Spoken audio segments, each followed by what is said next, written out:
watching Reentry Rob, and this is we getting back to the Mark Williams story. The Mark Williams story.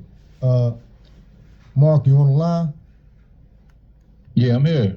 We got Slim on the line too. So listen, this is what we're gonna do. We're gonna go right back to it, man. Yesterday you kind of left off right after your arrest. Let's get back into that. Like, how was that? You know, being locked up. First of all, going down, trying to do the right thing, going down to the police station. Then when you go down to the police station, you with your family. They arrest you. They threaten your family. Now you in the county. What happened after that point? So I told you I was appointed an attorney. Correct. Because I couldn't afford a high-powered attorney to represent me for this case. So I was appointed attorney. In that process of being court-appointed attorney who's really not being paid a lot of money to represent you, you don't get a lot of attention. So you don't really get a lot of information of what's actually happening, the process that you actually a part of. And it's kind of hard to understand what you're really facing when what's really at stake.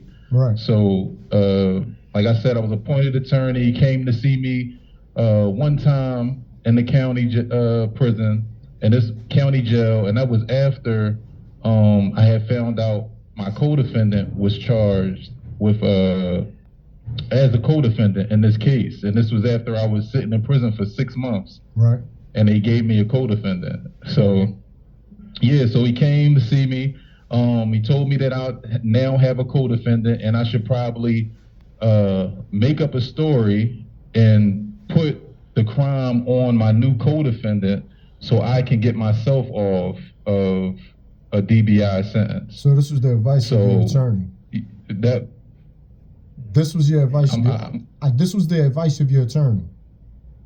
Yeah, this was my attorney. Oh no, I need people to understand it, because you say it, and I know I understand it, but the average person listening or watching don't understand. This is not the advice you're supposed to get from an attorney.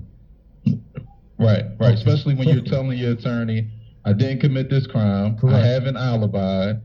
This is where I was at when the crime happened. But instead of him investigating these things, he says, you know what? No, this should be our strategy. Put this crime on another individual from your community and throw their life away. It's like going maybe to war. You can save a portion of your life in the process. Yeah, it's like going to war. It's like going to war with a rusty gun. Like this is your help here. This is your lawyer. This is the man that went to school, that understands the Pennsylvania laws.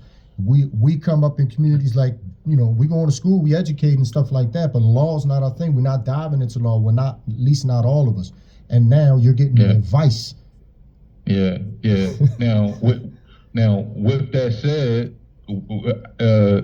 what he said was true. He did understand the process and what was taking place. He understood that the police trumped up charges to arrest my co-defendant, so they have someone for me and them to be pitted against each other to make false statements and incriminate each other so they can get a conviction. He was right about that. I have to acknowledge that, because that's exactly what happened. They charged my co-defendant. He felt he was facing life in prison, and he said, you know what? Hey, I'm gonna make up this statement and give y'all what y'all want. And he took 10 to 20 years to testify against me falsely.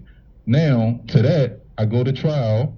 Like I said, my co-defendant came, testified against me. He gave everything that the police didn't have to finish, to complete their case against me. So they didn't have any murder weapon. They didn't have any information on how I supposedly went and committed this crime and got away, and how did I end up at my alibi's house the next day where I said I was at the whole time. So he came in and filled in all the blanks for him. He said, I provided the weapon.